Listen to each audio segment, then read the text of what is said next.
Well, Thursday morning, Prime Minister Mark Carney had an announcement in Ontario, speaking to the media, speaking to workers, speaking to the nation about the auto industry and electric vehicles. And some people like what he said, and some people don't. As always, thrilled to be joined by Paul McCucci from True Patriot Love Media. Paul, how are you? Good, Jim. Yeah, interesting. We were getting ready for the show, and we're just going to talk about CUSMA, which is pretty simple, quite frankly, and just get up to speed before, that July deadline. And boom, pops on the screen. Our prime minister is talking about auto. So Brian Platt from Bloomberg News had an interesting quote on social media. Confirm the hated EV mandate is out, replacing it with a fuel efficiency credit system. Huge win for automakers who lobbied hard for this flexibility under the shadow of U.S. tariffs.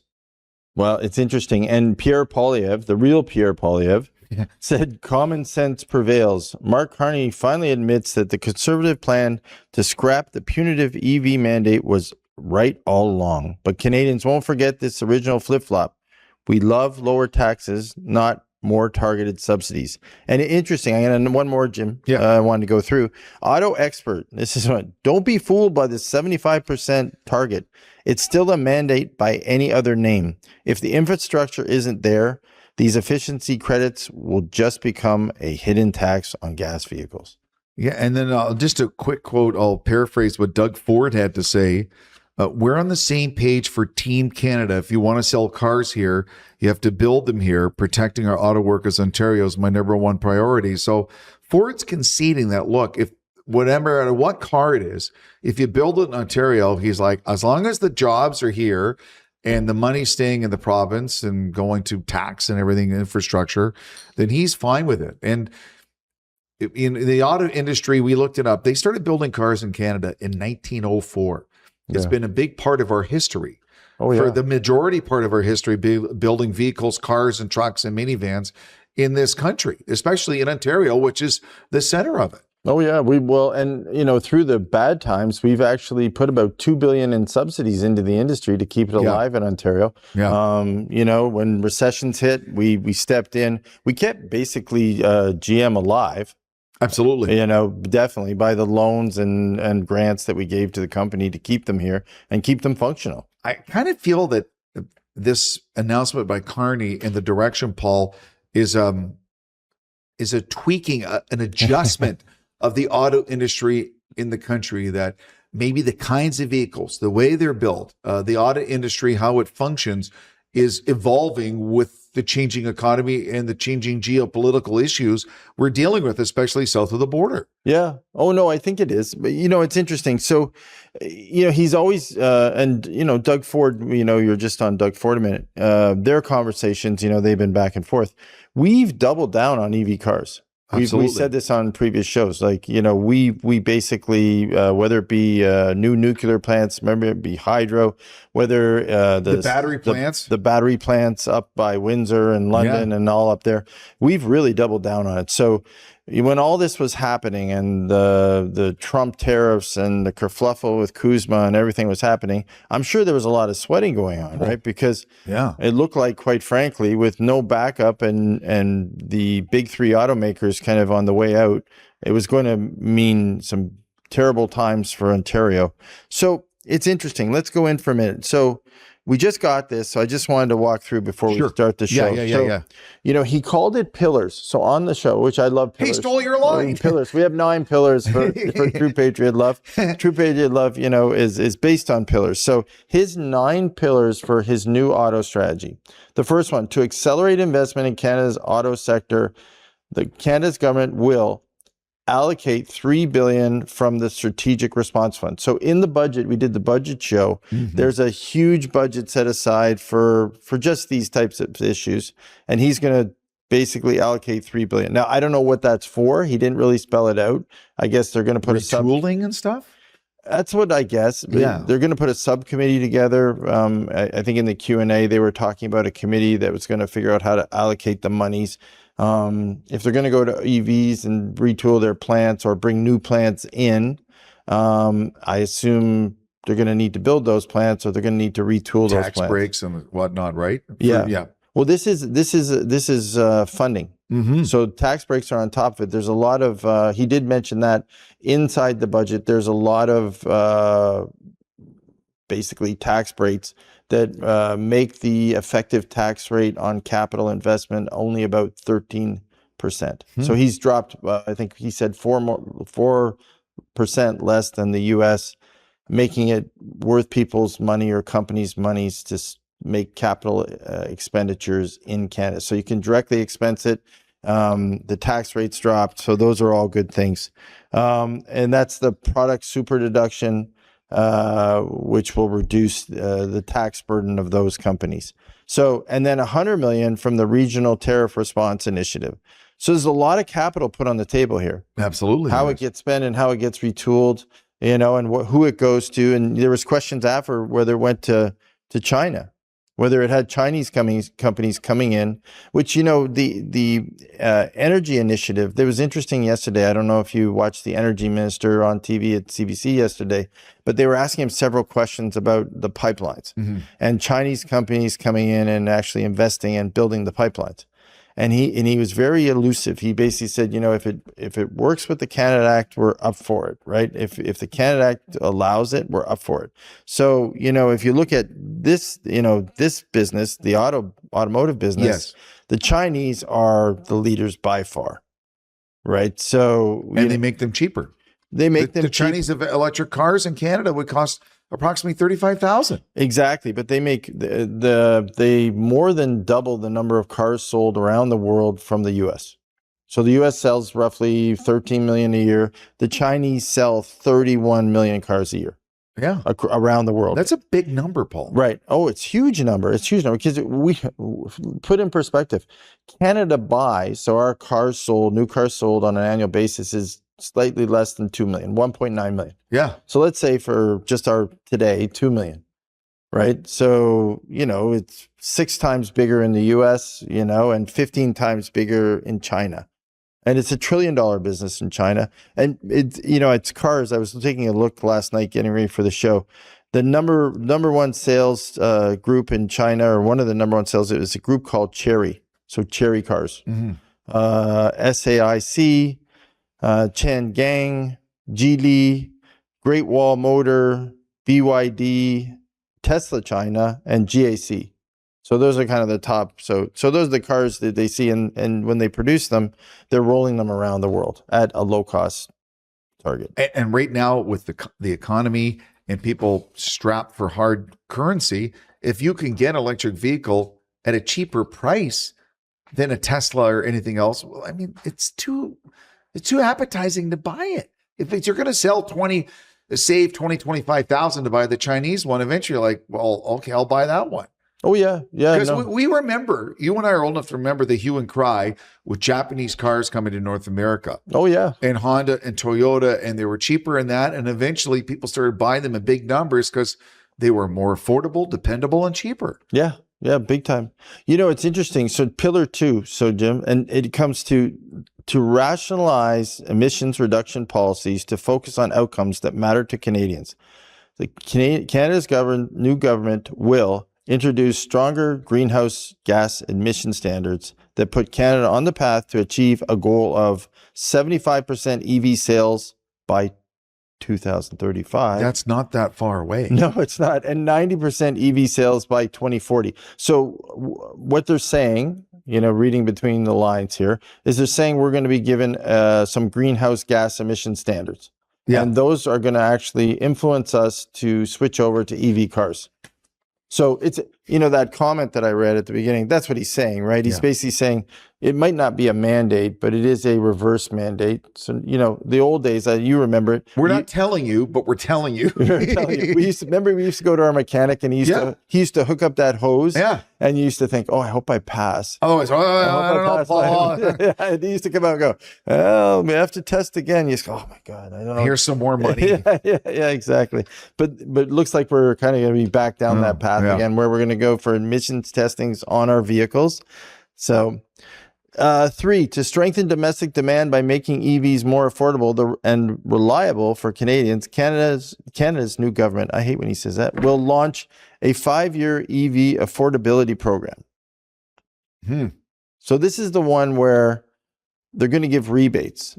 So they're going to basically put $2.3 billion to provide rebates or incentives up to $5,000 for battery, electric, and fuel EVs, and up to $2,500 for plug-in hybrids, with a final transaction value of up to $50,000 on cars made by countries Canada has free trade agreements with.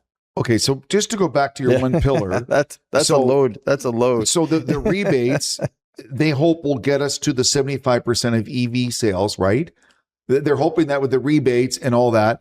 Well, no, I think it's a little different. I think they're thinking they're with the emissions testing, they're going to force us to EVs. So, but I just want to point out, you're saying 75%. I just double checked it. 15% of cars in Canada in 2024 were EVs. 15. Yeah. And we want to go to 75. Yeah. It's a big jump. It's a huge jump. Huge jump. So, but we're going there, right? Well, no. If so, here's the thing. No, yeah, we are going there. So the way this is written, again, we'd like to work with the U.S. So when he did the press conference, he said we'd like to work with the U.S. and we'd like not to have tariffs. But if we have tariffs, we have to go on our own path. Therefore, this plan will get us to the new path. And the new path, and this is where I was a little confused with it, the new path really speaks to the fact that we'd be producing a couple million cars for sale on an annual basis in Canada. Because that's what the appetite is for new cars in Canada. And that would keep the auto industry thriving and surviving in the country. No, it really wouldn't. 2 million a year? It would be okay, but right now, because right now we're selling another 2 million into the U.S. Like, our crossing the border 8 times and going back and the forth. Yeah. So our traffic in the auto business, the automotive business, and whether it be parts or whether it be cars built, is roughly another 2 million cars that are going across border built. So, yeah, no, I don't think this. It does something. I'm not sure. It definitely will not get us back to where we are today. My first thing is I wish I was smart enough as an engineer or an inventor to come up with an additive to put in your fuel tank before you get your testing. And then you come up, oh, geez, Mr. Makuchi, your EV numbers are fantastic. Pass, keep driving your truck. But pillar number 3 is your rebates that you get if you buy an EV car. Yeah. So 4, this is to establish a comprehensive trade regime that strengthens the competitiveness of the auto sector. Canada's new government will, and then it goes on and takes you through all the things it will do. But, and it talks about Canada recently deepened its strategic partnership with the Republic of Korea by signing a memorandum of understanding to strengthen Canada-Korea industrial collaboration for future mobility. This MOU builds other MOUs that Canada has signed with global automakers to promote cooperation. Now, this is tied also to the potential deal to buy 12 state-of-the-art new submarines from South Korea and to Republic of Korea. Now, it just came out yesterday that to even sweeten the deal, not only will they have special docks and dry docks in Victoria, BC, and CB Esquimalt to service the submarines, the Republic of Korea is saying we'll build new mobile artillery units and vehicles in Canada as well. Yeah. Oh, we did a show on this. Right. Yeah, so, we did a show on this. And so they already have the idea of building Saab jets in Quebec. Yeah. And somewhere in Canada, they would build these Korean mobile artillery pieces. They're doing it. So this is where I see he's like, okay, we'll buy the subs, but build a factory and build those things here. Yeah. Well, and it also goes on, Canada has agreed to a new strategic partnership with China, a global leader in EV manufacturing, to further diversify trade and catalyze new investment in the auto sector. So, and he's talking about the fixed volume of EVs, but quite frankly, that I think where we're going, I think we all know where we're going, but eventually if the market drops out and the big 3 automakers don't retool themselves to get into the EV game, then what? Well, then the Chinese will expand their quotas. As much as a lot of people are upset about this and wring their hands over Chinese investment, find me a country where China doesn't have a foothold in that country's economy. They're all over the world, Paul. Oh yeah, for sure. They're all over the world. Yeah. And if it can benefit Canadians to build some Chinese-made, Chinese-designed electric vehicles in the province and keeps people employed and tax revenue coming to the system for social services and infrastructure, is it a bad thing? I don't think so. No. Does it have to be GM or Ford? Always? And if they're not going to do business with us, don't we have a moral obligation for the people and the workers of Canada to figure out if someone will do a job here and will keep these plants open somehow, some way? I mean, if Carney's saying, as you're saying, like, hey, this is the reality of what's going to happen in the next decade. Yeah. The testing, the emissions, the EVs, we're going to have to get them somewhere. Yeah. And make them affordable. Well, and if the tariffs are prohibitive from the U.S. and, the U.S., the big three automakers are going to pack up and leave, which kind of ties into Pillar 5, right?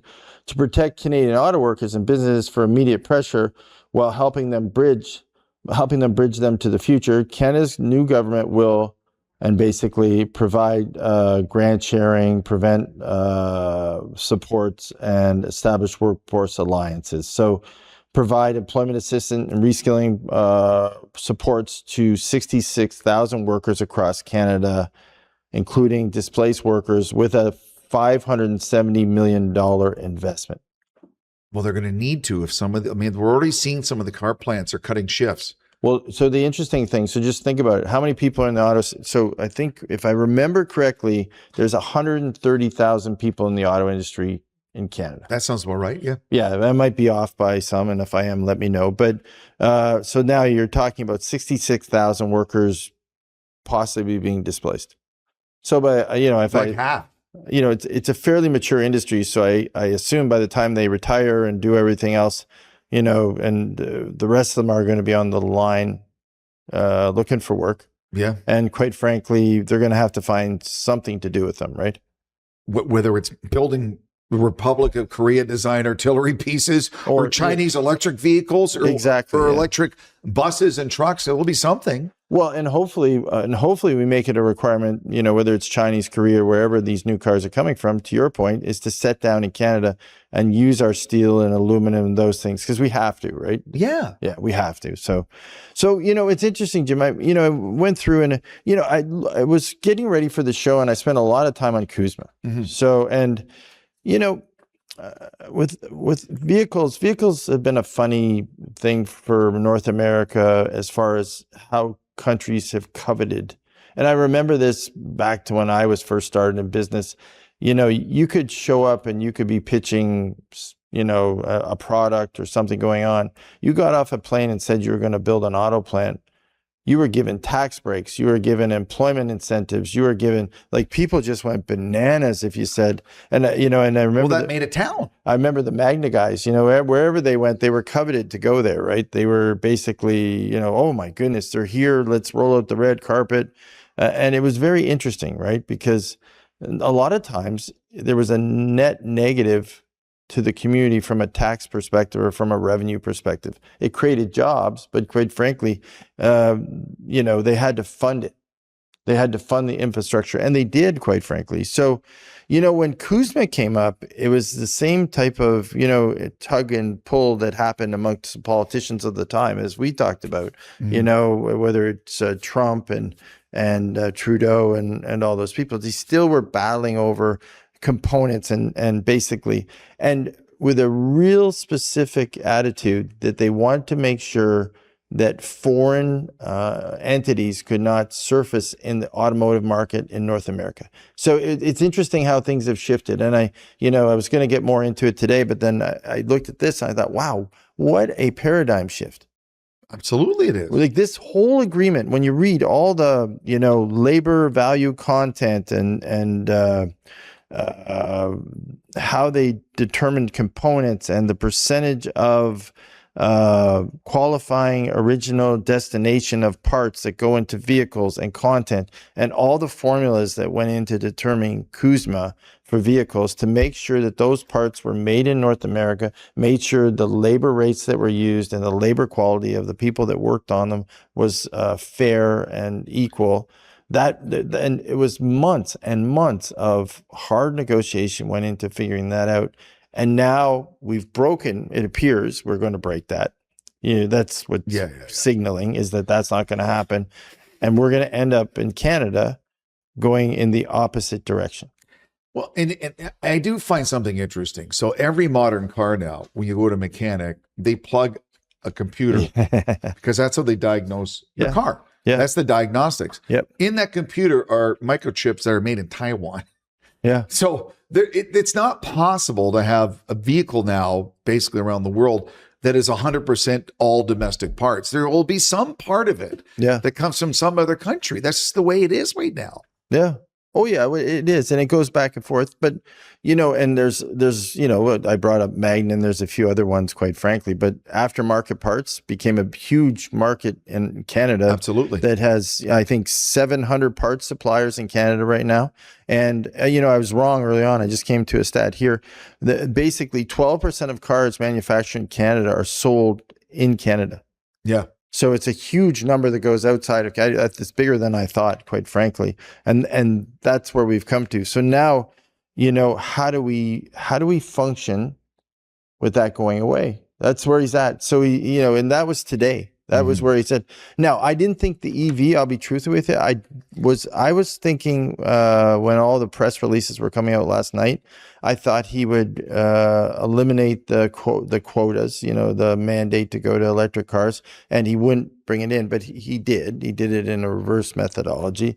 And I guess the reason Doug Ford was so happy with those conversations is he's still going down the EV, the EV way. So find me a country that isn't thinking, well, Western countries, the middle powers, Central Europe and all that. They're going to electric this, electric that. I mean, I've traveled on the high-speed electric train in France.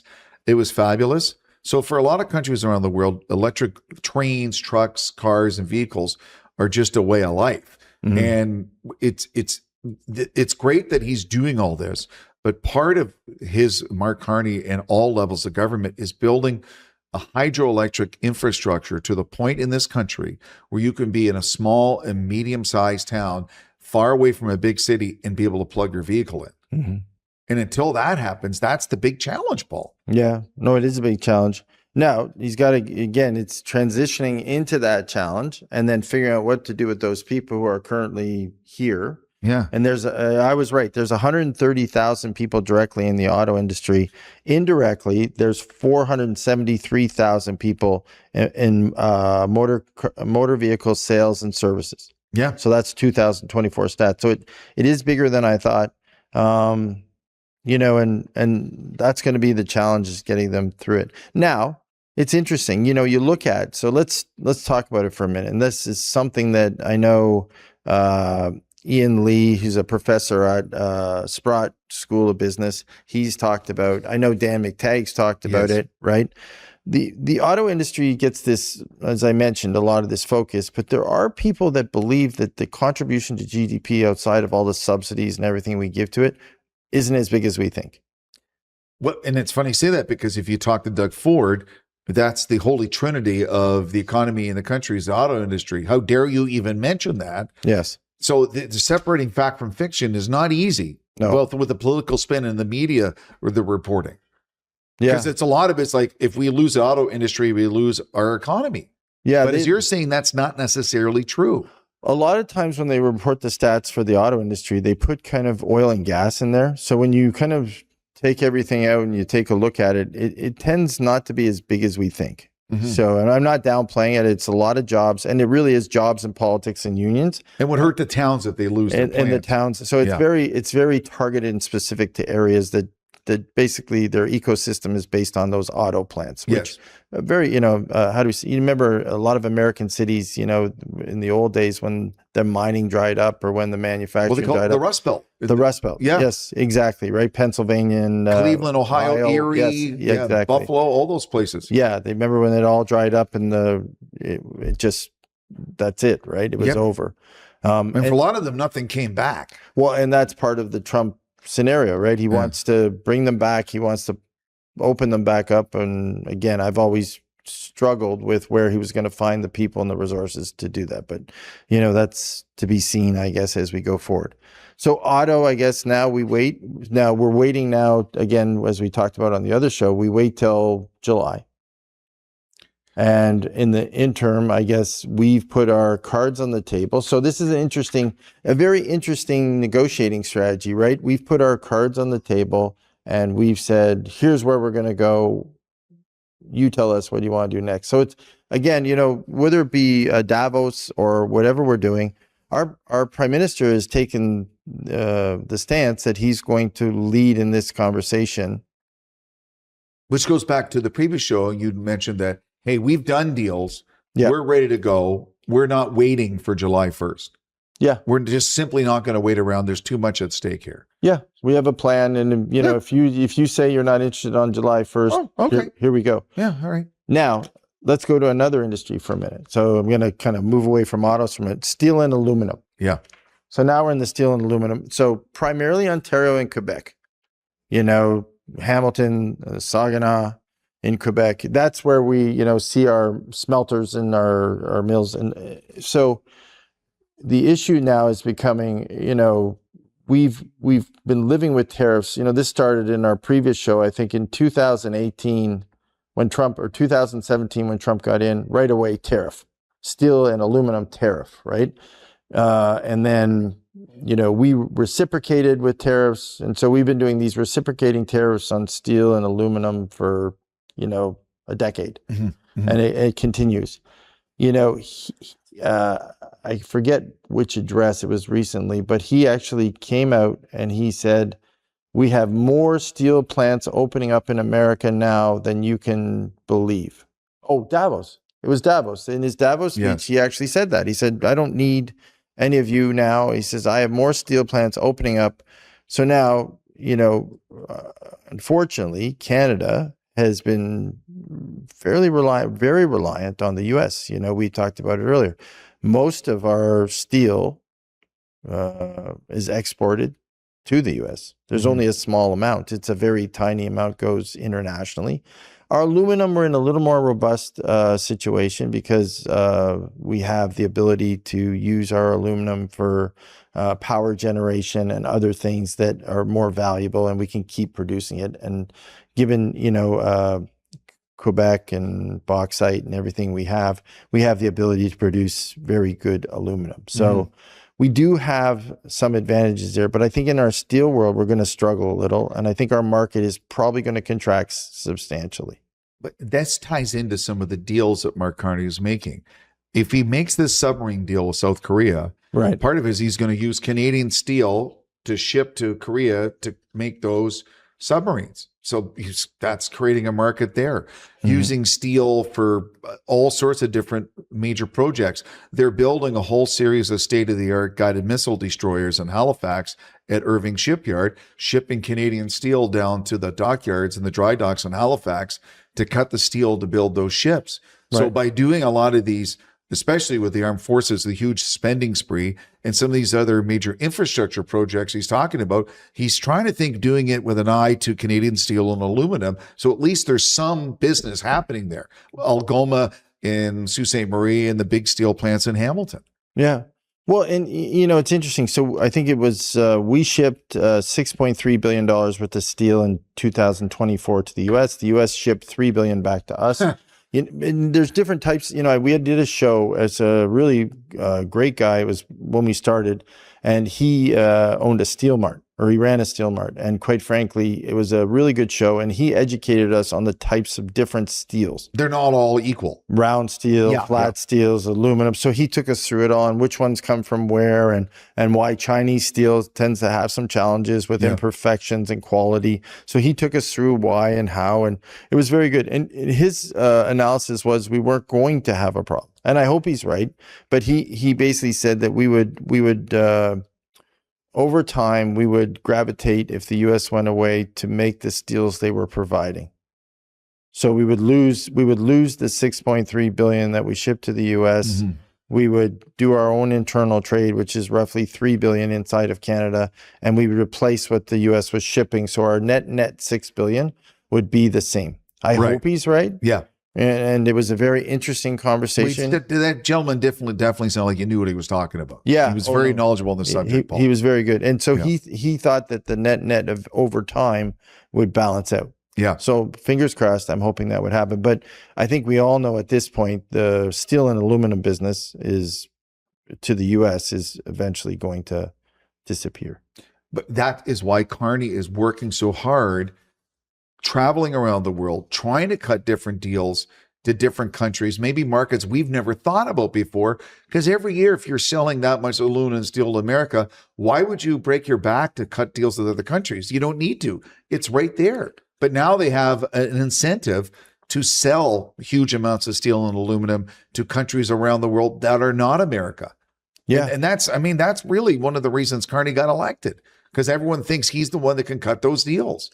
Yeah. Well, and it's time now, right? So I think the pressure's on to actually, because as we get closer to July and that conversation takes place, I think we're there. So, Quebec, 9 aluminum smelters. I didn't know there were 9.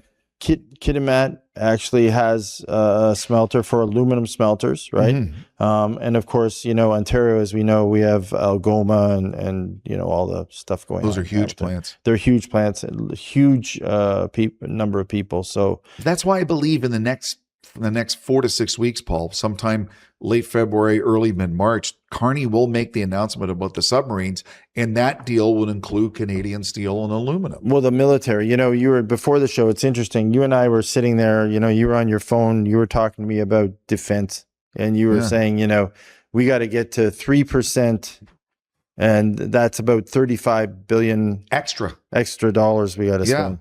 So now's the time if we're going to dump, I don't mean dump, but if we're going to move to do that, it's the time to do that, because that'll backfill what's being that $3 billion that needs to be transitioned, can be rejigged to use the aluminum and steel from our existing plants and smelters. And that will last a few years, because unfortunately the timeline to build some of these things are pretty complex and complicated. Mm-hmm. So it's not like this a short-term thing. This is 4, 5, 10 years of work to build everything they're trying to plan to buy and create. Right.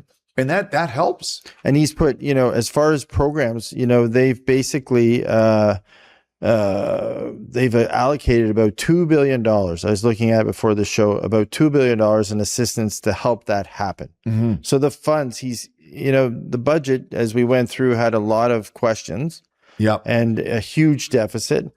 But the one thing I think that I commend them for doing is they put a big enough, let's call it not a slush fund, but it's a big enough fund, contingency fund, that's available so they can use it for things like this. So now's the time to transition those plants and smelters and all those things over to actually get ready for what's coming. And I'll give Carney enough benefit of the doubt that when he's doing these announcements and pronouncements, you may quibble with some of his language and what he's saying and what it means in long term, but he's not thinking that day.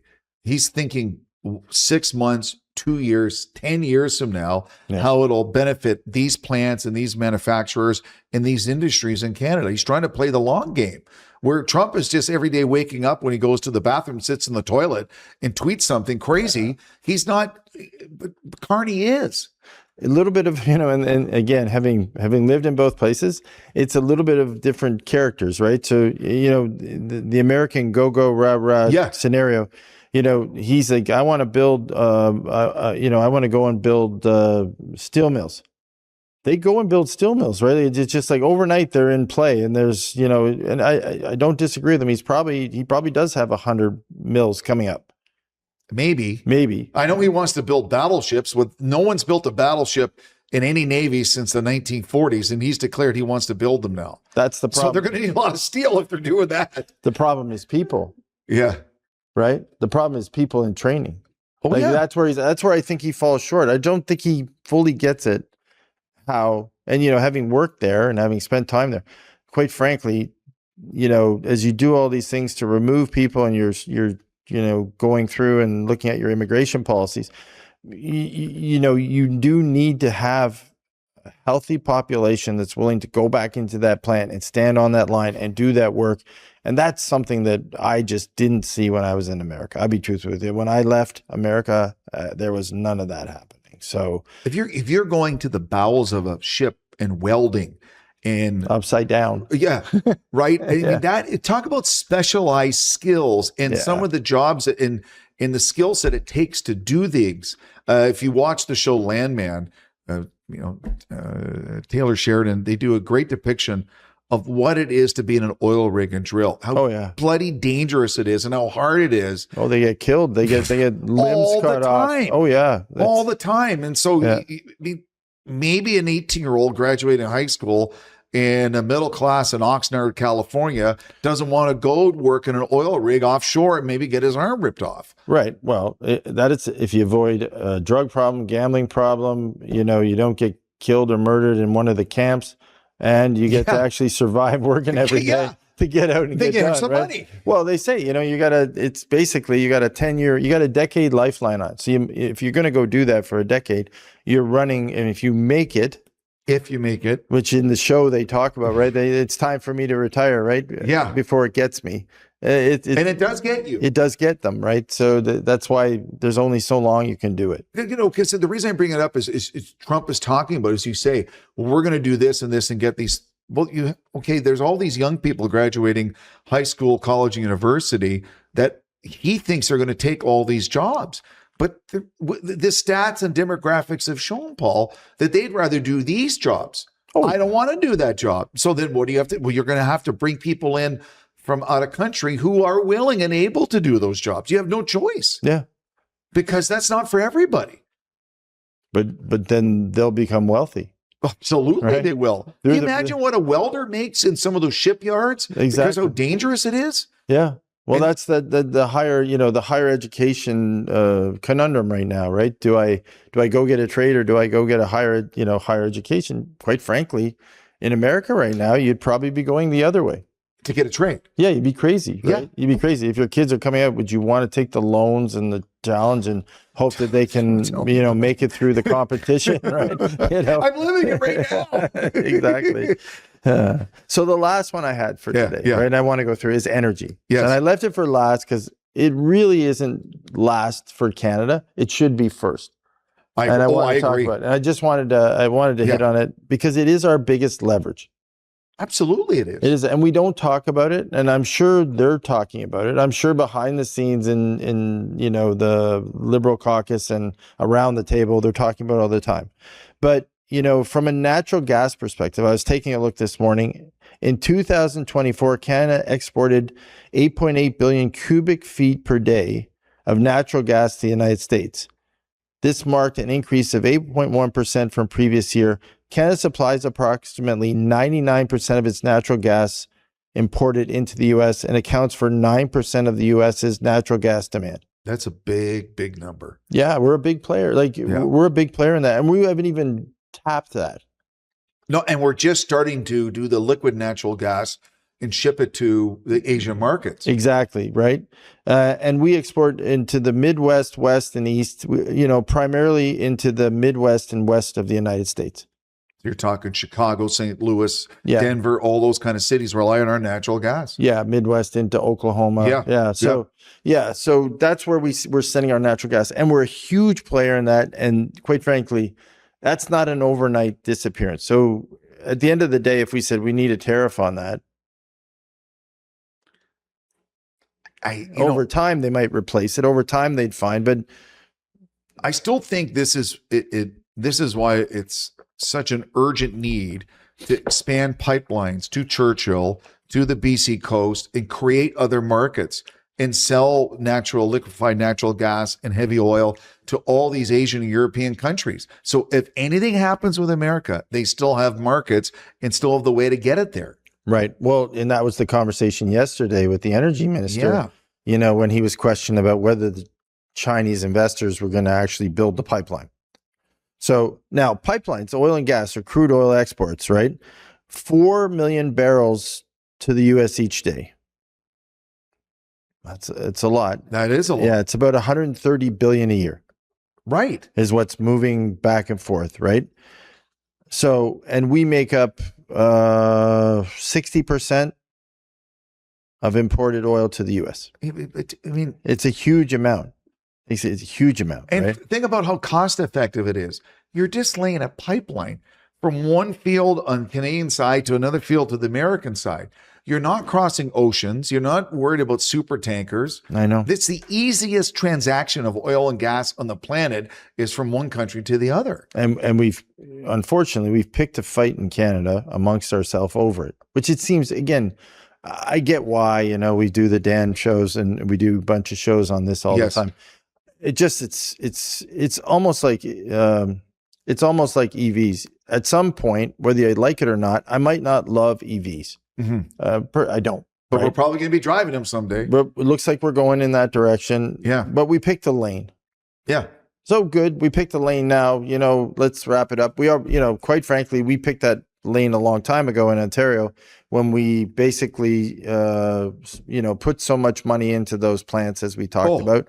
So we picked that lane 2 years ago, quite frankly. And there's no getting out of the lane. No, there's not. We got to go forward. And so quite frankly, transitioning over with the oil and gas, you know, that's our trump card or our ace card, right? Yeah, our ace card. So that's our card. We got to play it. Yeah. And quite frankly, in those negotiations, so if he comes to the table and says, fine, okay, well then let's talk about oil and gas and natural gas. Because especially the kind of winter we're going through now, do you see they're having record cold temperatures in Georgia, northern Florida? 2 feet of snow in Georgia the other day. Can you believe that? Yeah. So if they don't have natural gas for heating, they would freeze to death. Exactly. So, and they're not going to replace that in the next decade. No. He's not going to be there. So quite frankly, that's the discussion that has to take place. And you know, all these other things right now. So at the end of the day, you know, when we go through, these are just 3 of the items in CUSMA. They've shifted even today as we came to go to the show, right? That's it changes. It changes hourly. So you know what? I when we originally did the first show on CUSMA, I was a little skeptical when the Prime Minister said he was done with discussions on CUSMA till July. Yeah. You know what? I'm actually understanding what he's doing now. Yeah. He's cutting deals for other industries and other sectors of our economy, bit by bit, country by country, here, there, and everywhere, and letting the other guy, Trump, stew. And now he knows Trump is showing all his cards. Well, it's pretty easy to win a poker if your other guy keeps dropping his cards in front of you and you haven't. Exactly. So he's just moving forward. And then when July comes, whatever he wants to talk about, you'll just be there or not. And okay. Yeah. And be nice, calm, professional, business-like manner. This is what we're doing now. Okay. Yep. And then, you know, I think that's going to rattle Trump if that happens to that point, because he's going to expect Carney in Canada to be groveling and begging, oh, please don't go. And if they're not playing his game, and then it makes Trump look weak. Yeah. Ineffective. Yeah. And not needed. No, I think, listen, I was wondering what he was doing the last show. I think I said that to you. I'm not sure what's going on here. Why? He's always playing ahead of him. Yeah. I get what he's doing. Yeah, absolutely. Yeah. And look, if at the end of the day, if Canadians can buy a reliable vehicle at a reasonable price, it's not too expensive when we have to go to the gas station or heat our home, Canadians are happy. Yeah. Yeah. Okay. Sure. Fine. Yeah. Just don't mess with us. Oh, thank you, Jim. I appreciate it. Paul.